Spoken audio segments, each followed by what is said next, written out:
السلام علیکم، البیان voice channel کے ساتھ آپ کی خدمت میں حاضر ہوں۔ آج آپ کو بتاؤں گی کہ خدا کی معرفت کیوں ضروری ہے۔ معرفت خدا، جب یہ بات اپنی جگہ مسلم ہے کہ کوئی بھی فعل بغیر علت کے نہیں ہوتا، تو پھر اس دنیا کے خالق کی معرفت اور اس کو پہچاننے کے لیے بھی کوئی نہ کوئی علت اور سبب ہونا چاہیے۔ چنانچہ فلاسفہ اور دانشوروں نے خدا شناسی کے لیے 3 بنیادی وجہیں اور علتیں بیان کی ہیں، جن پر قرآن کریم نے واضح طور پر روشنی ڈالی ہے۔ پہلی ہے عقلی علت، دوسری ہے فطری علت، تیسری ہے عاطفی علت۔ سب سے پہلی میں آپ کے ساتھ بیان کرتی ہوں، وہ ہے عقلی علت۔ عقلی علت کیا ہے؟ اس کی ڈیفینیشن میں آپ کو بتاتی ہوں۔ عقلی علت ہے انسان کمال کا عاشق ہوتا ہے، اور یہ عشق تمام انسانوں میں ہمیشہ پایا جاتا ہے۔ انسان جس چیز میں اپنا کمال دیکھتا ہے، اس کو حاصل کرنے کی کوشش کرتا ہے۔ اسی طرح ہم لوگ بھی کرتے ہیں کہ جب ہمیں کوئی چیز پسند آ جائے، ہمیں اچھی لگنے لگے، اس میں کوئی کمال نظر آئے، تو ہم اسے حاصل کرنے کی کوشش کرتے ہیں۔ البتہ یہ بات علیحدہ ہے کہ بعض لوگ خیالی اور بیہودہ چیزوں کو ہی کمال اور حقیقت تصور کر بیٹھتے ہیں۔ کبھی اس چیز کو منافع حاصل کرنے کے لیے اور نقصان سے روکنے والی طاقت کے نام سے یاد کیا جاتا ہے، کیونکہ انسان اسی طاقت کی بنا پر اپنی ذمہ داری سمجھتا ہے کہ وہ جس چیز میں اس کا فائدہ یا نقصان ہو، اس پر خاص توجہ دے۔ انسان کی اس طاقت کو غریزہ کا نام دیا جاتا ہے۔ غریزہ کا نام دینا بہت مشکل ہے، کیونکہ معمولاً غریزہ اس اندرونی رجحان کو کہا جاتا ہے جو انسان اور دیگر جانداروں کی زندگی میں بغیر غور و فکر کے اثر انداز ہوتا ہے۔ اسی وجہ سے حیوانات کے یہاں بھی غریزہ پایا جاتا ہے، لہٰذا بہتر ہے کہ اس طاقت کو اعلیٰ رجحانات کے نام سے یاد کیا جائے، جیسا کہ بعض لوگوں نے اس کا تذکرہ بھی کیا ہے۔ بہرحال انسان کمال دوست ہوتا ہے اور ہر مادی و معنوی نفع کو حاصل کرنا چاہتا ہے اور ہر طرح کے ضرر و نقصان سے پرہیز کرتا ہے۔ چنانچہ اگر انسان کو نفع یا نقصان کا احتمال بھی ہو تو اس چیز پر توجہ دیتا ہے، اور جس قدر یہ احتمال قوی تر ہو جاتا ہے، اسی اعتبار سے اس کی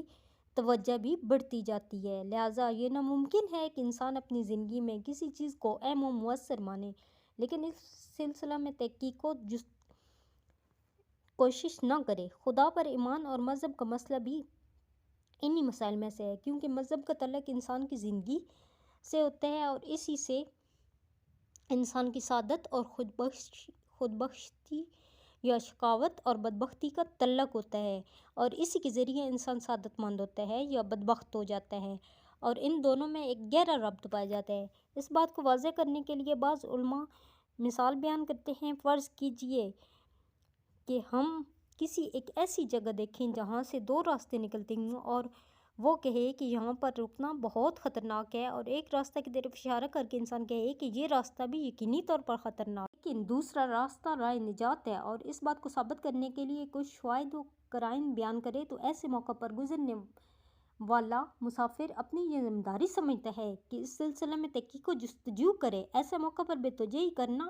عقل کے برخلاف ہے، جیسے کہ دفع ضرر محتمل احتمالی نقصان سے بچنا ایک مشہور و معروف قاعدہ ہے جس کی بنیاد عقل ہے۔ قرآن کریم نے رسول اکرم صلی اللہ علیہ وسلم سے خطاب کرتے ہوئے فرمایا، قُلْ أَرَأَيْتُمْ إِنْ كَانَ مِنْ عِنْدِ اللَّهِ ثُمَّ كَفَرْتُمْ بِهِ مَنْ أَضَلُّ مِمَّنْ هُوَ فِي شِقَاقٍ بَعِيدٍ۔ آپ کہہ دیجئے، کیا تمہیں یہ خیال ہے کہ اگر یہ قرآن خدا کی طرف سے ہے اور تم نے اس کا انکار کر دیا تو اس سے زیادہ کون گمراہ ہوگا؟ البتہ یہ بات ان لوگوں کے سلسلہ میں ہے جن کے یہاں کوئی دلیل و منطق قبول نہیں کی جاتی۔ در حقیقت وہ آخری بات جو متعصب، مغرور اور ہٹ دھرم لوگوں کے جواب میں کہی جاتی ہے، وہ یہ ہے کہ اگر تم لوگ قرآن، توحید اور وجود خدا کی حقانیت کو 100% تک نہیں مانتے، تو یہ بات بھی مسلم ہے کہ اس کے برخلاف بھی تمہارے پاس کوئی دلیل نہیں ہے۔ لہٰذا یہ احتمال باقی رہ جاتا ہے کہ قرآنی دعوت اور قیامت واقعیت رکھتے ہوں، تو اس موقع پر تم لوگ سوچ سکتے ہو کہ دین خدا سے گمراہی اور شدید مخالفت کی وجہ سے تمہاری زندگی کس قدر تاریکی اور اندھیرے میں ہوگی۔ اس بات کو ائمہ علیہ السلام نے ہر دھرم لوگوں کے سامنے آخری بات کے عنوان سے کی ہے، جیسا کہ اصول کافی میں ایک حدیث نقل ہوئی ہے جس میں حضرت امام صادق علیہ السلام نے اپنے زمانہ کے ملحد و منکر خدا ابن ابی العوجہ سے متعدد مرتبہ بحث و گفتگو فرمائی ہے، اور اس گفتگو کا سلسلہ آج کے موسم میں ہوئی ملاقات پر تمام ہوا، جب امام علیہ السلام کے بعض اصحاب نے آپ سے کہا، کیا ابن العوجہ مسلمان ہو گیا ہے تو امام علیہ السلام نے فرمایا اس کا دل کہیں زیادہ اندھا ہے، یہ ہرگز مسلمان نہیں ہوگا۔ کیوں؟ لیکن جس وقت اس کی نظر امام علیہ السلام پر پڑی تو اس نے کہا اے میرے مولا آقا۔ امام علیہ السلام نے فرمایا ما جاء بیکا الا ھذا الموضع، تو یہاں کیا کر رہا ہے؟ تو اس نے عرض کی عادت الجسد و صنعت البلد و ننظر ما الناس فیہ من الجنون والحلق و رمی الحجارت، کیونکہ بدن کو عادت ہو گئی ہے اور ماحول اس طرح کا بن گیا ہے کہ اس کے علاوہ لوگوں کا دیوانہ پن، ان کا سر منڈانا اور رمی جمرہ دیکھنے کے لیے آ گیا ہوں۔ امام علیہ السلام نے فرمایا انت بہدو علی عتوک و ضلالک و عبد الکریم، اے عبد الکریم تو ابھی بھی اپنے ضلالت و گمراہی پر باقی ہے۔ اس نے امام علیہ السلام سے گفتگو کا آغاز کرنے کے لیے کہا تو امام علیہ السلام نے فرمایا لا جدال فی الحج، حج جنگ و جدل کی جگہ نہیں ہے، اور امام علیہ السلام نے اس کے ہاتھوں سے اپنی ابا کو کھینچتے ہوئے یہ جملہ ارشاد فرمایا یکن الامر کما تقول ولیس کما تقول نجون و نجوت و ان یکن الامر کما نقول وہو کما نقول نجون و ہلکت، اگر حقیقت ایسے ہی ہے جیسے تو کہتا ہے کہ خدا اور قیامت کا کوئی وجود نہیں ہے، جبکہ ایسا ہرگز نہیں ہے، تو ہم بھی اہل نجات ہیں اور تو بھی، لیکن اگر ہمارا عقیدہ ہے جبکہ حق بھی یہی ہے کہ ہم اہل نجات ہیں اور تو ہلاک ہو جائے گا۔ ابن العوجہ نے اپنے ساتھی کی طرف رخ کیا اور کہا وجدت فی قلبی حزازۃ الفردونی فردو فمات، میں اپنے دل میں درد کا احساس کر رہا ہوں، مجھے واپس لے چلو۔ چنانچہ جیسے ہی اس کو لے کر چلے تو تھوڑی ہی دیر بعد وہ اس دنیا سے رخصت ہو گیا۔ دوسرا ہے جذبہ محبت، اصول دین کا دوسرا جزو ہے جذبہ محبت۔ جذبہ محبت کیا ہے؟ ایک مشہور معروف ضرب المثل ہے کہ انسان احسان کا غلام ہوتا ہے، الانسان عبید الاحسان۔ یہی مطلب تھوڑے فرق کے ساتھ حضرت امیر المومنین علی علیہ السلام کی حدیث میں بھی نقل ہوا ہے کہ آپ نے فرمایا نیز امام علیہ السلام نے ایک دوسری حدیث میں امام نے فرمایا الانسان عبد الاحسان، انسان احسان کا غلام ہے۔ نیز امام علیہ السلام نے ایک دوسری حدیث میں فرمایا بالاحسان تملک القلوب، احسان کے ذریعے انسان کے قلوب کو مسخر کیا جاتا ہے۔ نیز ایک دوسری حدیث میں حضرت علی علیہ السلام نے اس سے مروی ہے وَأَفْصِلْ عَلَى مِنْ شِئْتَ تَكُنْ أَمِيرَهُ، ہر شخص کے ساتھ احسان کرو تاکہ اس کے حاکم بن جاؤ۔ ان تمام مطالب کا سرچشمہ پیغمبر اکرم حضرت محمد صلی اللہ علیہ وسلم ہیں کہ آپ نے فرمایا ان اللہ جعل قلوب عبادہ علی حب من احسن الیہا وبغض من اساء الیہا، خداوند عالم نے اپنے بندوں کے دلوں کو اس شخص کی محبت کے لیے جھکا دیا ہے جو ان پر احسان کرتا ہے، اور ان کے دلوں میں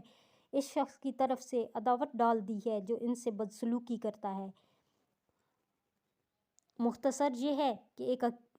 یہ ایک حقیقت ہے کہ اگر کوئی شخص کسی کے ساتھ احسان کرے یا اس کی کوئی خدمت کرے یا اس کو کوئی تحفہ دے تو وہ شخص بھی اس سے محبت کرتا ہے اور نعمت عطا کرنے والے اور احسان کرنے والے سے منوس ہو جاتا ہے اور چاہتا ہے کہ اس کو مکمل طریقہ سے پہچانے اور اس کا شکریہ ادا کرے۔ اور یہ بات بھی طے ہے کہ نعمت اور احسان جتنے اہم ہوتے ہیں، منعم یعنی نعمت دینے والے کی نسبت اس کی محبت اور اس کی پہچان بھی زیادہ ہوتی ہے۔ اسی وجہ سے علماء علم کلام عقائد قدیم الایام سے مذہب کی تحقیق کے سلسلہ میں شکر منعم نعمت عطا کرنے والے کے شکریہ ادا کرنے کو معرفت خدا کی علتوں میں سے ایک علت شمار کرتے ہیں، لیکن اس بات پر بھی توجہ رکھنا چاہیے کہ شکر منعم کا مسئلہ عقلی حکم سے پہلے ایک عاطفی مسئلہ ہے، اور اس مختصر سے اشارہ کو عرب کے مشہور و معروف شاعر ابو الفتح بستی کے شعر پر ختم کرتے ہیں احسن الی الناس تستبد قلوبہم فطالما استبد الانسان احسان، لوگوں کے ساتھ نیکی کرو تاکہ ان کے دل پر حکومت کر سکو، بے شک انسان احسان کا غلام ہوتا ہے۔ حضرت امام محمد باقر علیہ السلام سے روایت ہے کہ آپ علیہ السلام نے فرمایا، ایک روز رسول اکرم صلی اللہ علیہ وسلم عائشہ کے حجرے میں تھے تو عائشہ نے سوال کیا کہ آپ اس قدر کیوں خود کو عبادت کے لیے زحمت میں ڈالتے ہیں جبکہ خداوند عالم نے آپ کے گزشتہ اور آئندہ کے الزاموں کو معاف کر دیا ہے۔ حضرت صلی اللہ علیہ وسلم نے فرمایا، اللہ اکون عبدا شکورا، کیا مجھے اس کا شکر گزار بندہ نہیں ہونا چاہیے؟ تیسری علت ہے فطری لگاؤ۔ فطری لگاؤ کیا ہے؟ جس وقت فطرت کے بارے میں گفتگو ہوتی ہے تو اس سے مراد اندرونی ادراک کو احساس ہوتا ہے جس کے اوپر کسی عقلی و دلیل کی کوئی ضرورت نہیں ہوتی۔ جس وقت ہم ایک دلکش منظر یا خوبصورت باغ اور چمن دیکھتے ہیں اور ہمارے دل میں اس خوبصورت منظر کے پیش نظر کشش محسوس ہوتی ہے تو اندر سے ہمارا احساس آواز دیتا ہے کہ اس کشش اور لگاؤ کا نام عشق یا خوبصورتی رکھ دیا جائے، جبکہ یہاں کسی بھی طرح کے استدلال کی کوئی ضرورت نہیں ہوتی۔ جی ہاں، خوبصورتی کا احساس کرنے والی یہ طاقت انسان کی بلند پرواز روح کے خواہشات اور رجحانات میں سے ہے۔ سلسلہ میں یہ کشش خصوصاً معرفت خدا کا مسئلہ بھی ایک اندرونی اور ذاتی احساس ہے، بلکہ انسان کے اندر سب سے بڑی طاقت کا نام ہے۔ اسی وجہ سے ہم کسی قوم و ملت کو نہیں دیکھتے، نہ آج اور نہ ماضی میں دیکھتے تھے، اور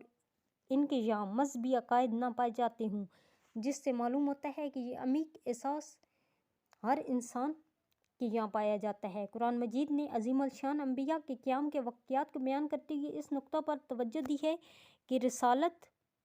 کی ذمہ داری شرک و بت پرستی کا خاتمہ تھا، نہ کہ خدا کے وجود کو ثابت کرنا، کیونکہ یہ موضوع تو ہر انسان کی فطرت میں پوشیدہ ہے۔ یا دوسرے الفاظ میں یوں کہا جائے کہ انبیاء علیہ السلام یہ نہیں چاہتے تھے کہ خدا پرستی کا درخت لوگوں کے دلوں میں لگائیں، بلکہ ان کا مقصد یہ ہوتا تھا کہ ان کے دلوں میں موجود اس درخت کی آبیاری کریں اور اس کے پاس سے بیکار گھاس اور کانٹوں کو ہٹا دیں جن کی وجہ سے کبھی یہ درخت بالکل خشک ہو سکتا ہے یہاں تک کہ جڑ سے اکھڑ جاتا ہے۔ الا تعبدوا الا اللہ یا الا تعبدوا الا ایاہ، خدا کے علاوہ کسی کی عبادت نہیں کرو۔ اس جملے میں بتوں کی پوجا سے روکا جا رہا ہے، نہ یہ کہ وجود خدا کو ثابت کیا جا رہا ہے۔ یہ جملہ بہت سے انبیاء کی گفتگو میں بیان ہوا، منجمل حضرت پیغمبر اکرم صلی اللہ علیہ وسلم کی تبلیغ میں، جناب نوح علیہ السلام کی تبلیغ میں، جناب یوسف علیہ السلام کی تبلیغ میں، جناب ہود علیہ السلام کی تبلیغ میں بیان ہوا ہے۔ اس کے علاوہ ہمارے دل و جان میں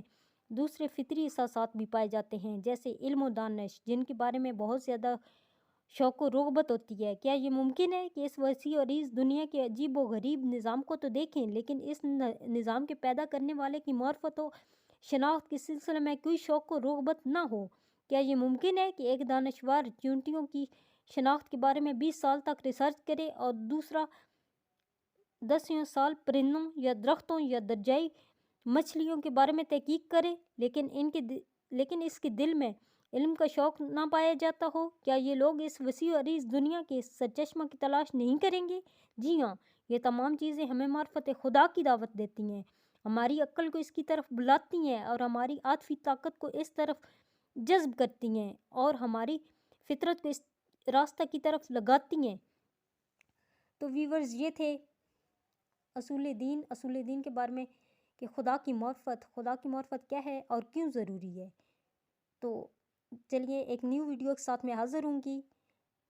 تو اگر آپ نے ابھی تک میرے چینل کو سبسکرائب نہیں کیا اور لائک نہیں کیا تو پلیز میرے چینل کو سبسکرائب کیجئے اور بیل آئیکن پہ کلک کیجئے، لائک کیجئے۔ شکریہ۔